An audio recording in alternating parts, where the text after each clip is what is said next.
réaliser des plans sur une fouille, nous avons besoin d'un spécialiste, d'un archéologue géomaticien. Bonjour Arnaud. Bonjour Chiara.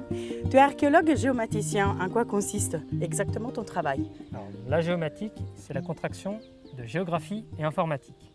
En l'occurrence ici, on est plus sur le terrain, donc c'est même un travail de topographe. Grâce à cet appareil qu'on appelle un tachéomètre ou une station totale. C'est un appareil en fait qui prend des mesures d'angle et de distance.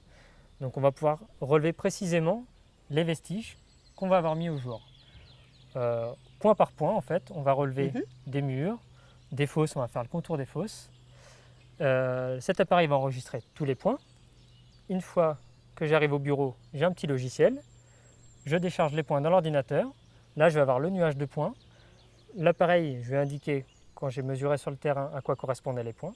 Donc après, sur l'ordinateur, j'ai plus qu'à relier les points les uns avec les autres. C'est le jeu voilà, des points, point 1 avec le point 2. Et les vestiges vont se dessiner sur l'ordinateur. D'ailleurs, tu vas pouvoir m'aider à relever.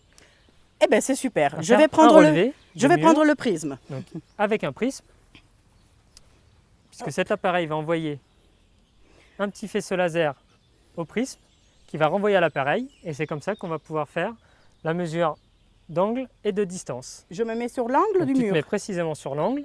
Il y a une petite bulle sur le prisme. Oui. Il faut qu'elle soit bien au centre. Avec l'appareil, je vise le centre du prisme. Voilà, pour moi c'est bon. Voilà. L'appareil fait un petit bip. Il m'indique que le point a été pris. Et c'est bon. Le c'est point tout. est enregistré dans l'appareil. Ah ben c'est génial ça. Pour bien appréhender ce site, je te propose qu'on se retrouve en hauteur pour qu'on puisse jeter un coup d'œil d'en haut. Nous sommes devant une reconstitution de fouilles. Arnaud, tu as préparé un quadrillage. En quoi ça va nous servir?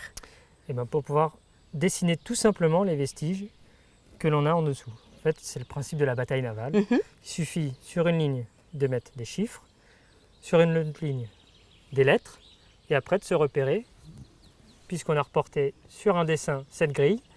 Donc admettons, si on prend en B2, on a l'angle d'un mur que l'on voit.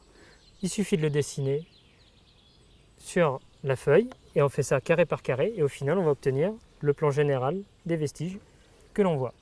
Donc c'est très facile, il suffit d'être toujours précis comme on doit faire en archéologie tout le temps. Donc maintenant, la suite des opérations, ça sera de récupérer le mobilier, ça veut dire tous les objets qu'on a trouvés sur la fouille, et de pouvoir les étudier, les nettoyer. Mais cela se fera au laboratoire, et cela sera objet d'un prochain épisode.